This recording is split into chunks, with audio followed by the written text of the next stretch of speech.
Hello to everyone, welcome to KC Kukreja commerce academy. कैसे हैं आप सभी? होपफुली आप सभी अच्छे और जो अपनी प्रिपरेशन है उसको काफ़ी अच्छे से कवर कर रहे होंगे। सो गाइज, यहाँ पे मैं आपके साथ में अकाउंटिंग के पीवाईक्यूज को कवर कर रही हूँ, जिसके अंदर हम लोग अपने 2016 के पीवाईक्यूज को कवर कर रहे हैं। ये आप लोगों के पास में 2016 यूजीसी नेट कॉमर्स के पीवाईक्यूज का पार्ट नंबर 2 है। ठीक है, सो स्टार्ट करते हैं हमारे फर्स्ट क्वेश्चन के साथ में। So according to the following categories of activity, जो कैश फ्लो स्टेटमेंट होता है, कैश फ्लो स्टेटमेंट जो क्या बताता है, कैश के इनफ्लो एंड आउटफ्लो के बारे में बताता है। कैश फ्लो स्टेटमेंट क्या शो करता है? कैश इनफ्लो एंड आउटफ्लो के बारे में बताता है। ड्यू टू इसके ऊपर क्या अप्लाई होता है? AS3 अप्लाई होता है। तो ये कैश इनफ्लो एंड आउटफ्लो बताता है किन रीजन की वजह से, cash from operating activity, cash flow from financing activity and cash flow from investing activity. Operating activities की वजह से कैश का इनफ्लो एंड आउटफ्लो होता है, इन्वेस्टिंग एक्टिविटी और फाइनेंसिंग एक्टिविटी। सो ये आप लोगों के पास में कौन शो करता है? कैश फ्लो स्टेटमेंट शो करती है। सो जो ऑप्शन नंबर फर्स्ट रहेगा ये इसका आंसर आ जाएगा। ठीक है, move to the next question.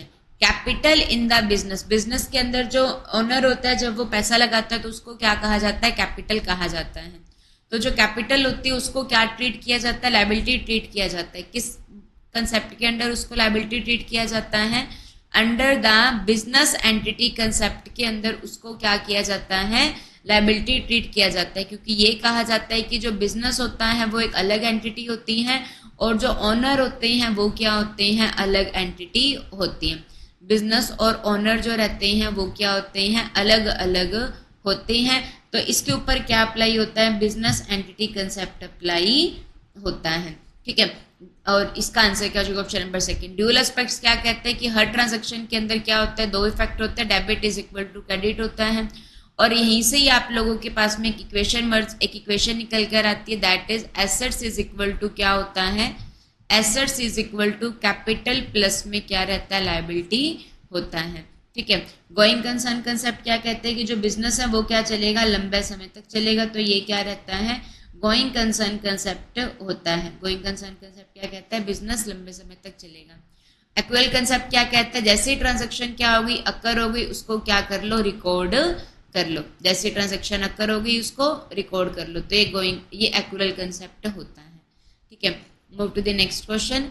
XYZ are partner in a firm sharing profit and loss equally. Equally क्या कर रहे हैं? वो शेयर कर रहे हैं। 1:1:1 है।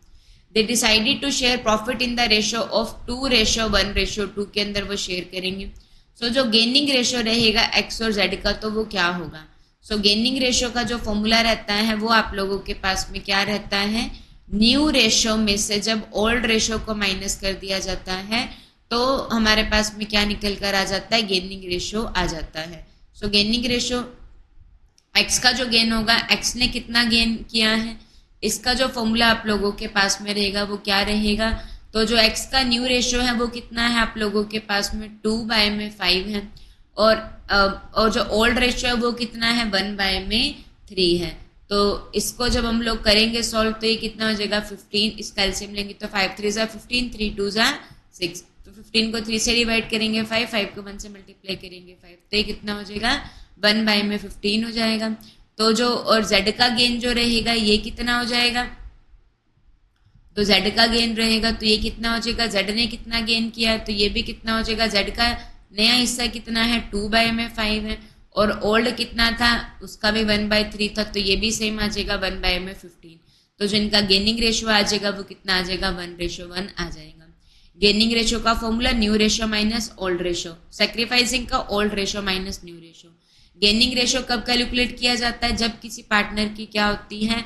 रिटायरमेंट होती है, तो उस केस में क्या निकाला जाता है? गेनिंग रेशियो आता है। और एडमिशन के केस में क्या आता है? सेक्रीफाइसिंग रेशियो आता है। ठीक है, move to the next question. While preparing the cash flow statement, cash flow statement जो क्या बताता है? कैश इनफ्लो एंड आउटफ्लो के बारे में बताता है। तो यहाँ पे जो कैश होता है, कैश का मतलब क्या होता है? Cash and equivalent. तो कैश एंड कैश इक्विलेंट के अंदर किस चीज को यहाँ पर ले आ जाता है? तो कैश का मतलब तो कैश जो आपके पास में पड़ा करेंसी है पड़ी। ठीक है, तो और कैश इक्विलेंट में क्या आएगा? तो देखिए यहाँ पे तो जो क्या है? बैलेंस इन दी करंट अकाउंट। करंट अकाउंट का बैलेंस होता है, तो जो कभी भी यूज किया जा सकता है वो करंट अकाउंट का होता है। सेविंग के अंदर एक टाइम पीरियड के लिए फंड आता है, करंट अकाउंट का कभी भी हम लोग यूज कर सकते हैं। तो करंट अकाउंट का कैश इक्विवेलेंट में आएगा। इन्वेस्टमेंट है 5 ईयर गवर्नमेंट बॉन्ड के अंदर, अगर अकेला इतना होता तो वो इक्विवेलेंट ना होता, कैश इक्विवेलेंट ना होता, बट उसकी मेच्योरिटी जो है वो 1 वीक के बाद होने वाली है, तो वो 1 वीक के बाद होने वाली है, तो इसका मतलब वो कैश इक्विवेलेंट हो जाएगा, तो कैश बन जाएगा 1 हफ्ते के बाद में, तो ये भी आएगा। जो इन्वेस्टमेंट्स है तो ये जो होता है ये क्या होगा, इन्वेस्टमेंट जो रहता है ये इक्विवेलेंट नहीं होगा। Investment in equity mutual fund ये भी नहीं होगा। एफडी या मेच्योरिटी पीरियड आफ्टर 1 ईयर है तो वो भी कैश इक्विवेलेंट नहीं होगा। तो 1 और 2 जो रहेगा ये इसका आंसर होगा। जो ऑप्शन नंबर 4 है ये इसका करेक्ट हो जाएगा। तो cash and cash equivalent, cash का मतलब करेंसी, डिमांड डिपॉजिट हो गए, ठीक है। तो बट यहाँ पे 1 और 2 को ही इंक्लूड किया जाएगा, और ऐसी सिक्योरिटी जिसकी मेच्योरिटी 1 ईयर के अंदर हो जाएगी तो वो आप लोगों के पास में कैश इक्विवेलेंट में आ जाएंगे, ठीक है। Move to the next question. So ये एक इंपॉर्टेंट क्वेश्चन आप लोगों के पास में, देखिए क्या लिखा हुआ है। The director of the X limited resolve to forfeit 2000 equity shares of 10 each, ठीक है, 2000 शेयर को फॉरफिट करना है। ऑन दिस शेयर 7.5 पर शेयर वॉज पेड, जिसके ऊपर 7.5 रुपए मिल चुके हैं, पेड हो चुके हैं, बट फाइनल कॉल ऑफ 2.5 पर शेयर वॉज अनपेड, 2.5 रुपए नहीं मिले हैं। 1000 शेयर्स को फॉरफिट कर दिया गया 7 पर शेयर के ऊपर, तो कैपिटल रिजर्व अकाउंट किससे क्रेडिट होगा। सबसे पहले हम लोग फॉरफीचर करते हैं, तो फॉरफीचर जब करते हैं तो शेयर कैपिटल क्या हो जाएगा, डेबिट हो जाएगा। तो यहाँ पे आप लोगों के पास में क्या एंट्री आ जाएगी, शेयर कैपिटल अकाउंट डेबिट। कितने शेयर्स हैं, 2000 शेयर है, ठीक है, कितने का एक है, 10,000, 10 का एक है, तो ये कितना हो जाएगा, 20,000 हो जाएगा। तो शेयर कैपिटल अकाउंट डेबिट। क्या आप लोगों के पास में नहीं आया है, क्या उसने नहीं दिया है, फाइनल कॉल नहीं दी है, तो यहाँ पे लिख देंगे to share final call account. कितने की नहीं दी है, 2.5 रुपए की, 2000 के ऊपर 2000 को 2.50 से मल्टीप्लाई करेंगे तो कितना हो जाएगा, 5000 हो जाएगा। टू शेयर फाइनल कॉल जो आ चुका है उसको कहाँ पे जमा करवाया जाता है, टू शेयर फॉरफीचर अकाउंट में ये आ जाएगा। कहाँ पे आ जाएगा, टू शेयर फॉरफीचर अकाउंट, तो ये कितना हो जाएगा, 15,000 आ जाएगा। क्लियर होगा, तो 7.5 के हिसाब से 15,000 आ जाएगा। अब नए शेयर्स को इशू किया गया है, कितने में इशू किया गया है, 7 पर शेयर के ऊपर, तो यहाँ पे क्या एंट्री पास होगी आप लोगों के पास में, बैंक अकाउंट डेबिट। कितने शेयर्स है, 1000 शेयर है, 7 के हिसाब से तो कितना आ जाएगा, 7,000 आ जाएगा। शेयर कैपिटल में हमेशा क्या आती है, फेस वैल्यू आती है, क्या आती है, फेस वैल्यू आती है। तो यहाँ पे कितने आ जाएंगे, 1000 इंटू में 10, तो ये कितना हो जाएगा, 10,000 हो जाएगा।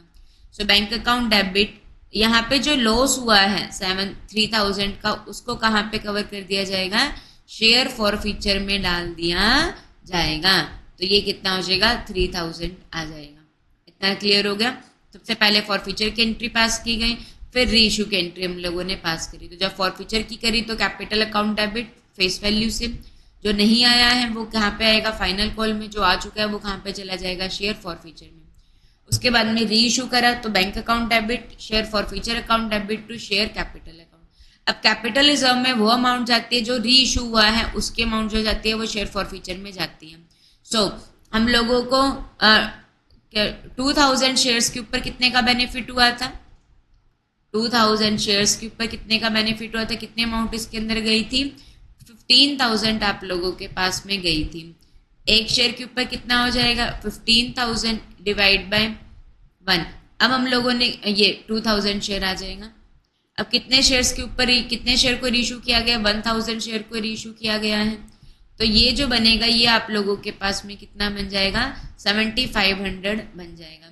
जिसके अंदर से जो हम लोग लॉस हुआ है फॉरफीचर का उसको क्या कर देंगे, लॉस हुआ है री इशू के ऊपर, तो उसको क्या कर दिया जाएगा, लेस कर दिया जाएगा। कितने का लॉस हुआ था, 1000 शेयर को इशू करने पे 3000 का, तो इस 3000 को लेस कर देंगे तो ये कितने का आ जाएगा आप लोगों के पास में, 4500 आ जाएगा। क्लियर हो गया।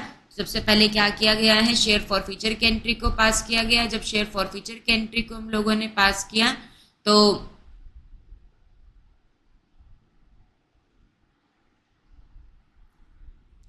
सबसे पहले क्या किया गया, शेयर फॉरफीचर की एंट्री में share capital account debit to share final call to share forfeiture, फिर रीइशू किया और उसके बाद में कैपिटल रिजर्व में अमाउंट को डाल दिया गया है।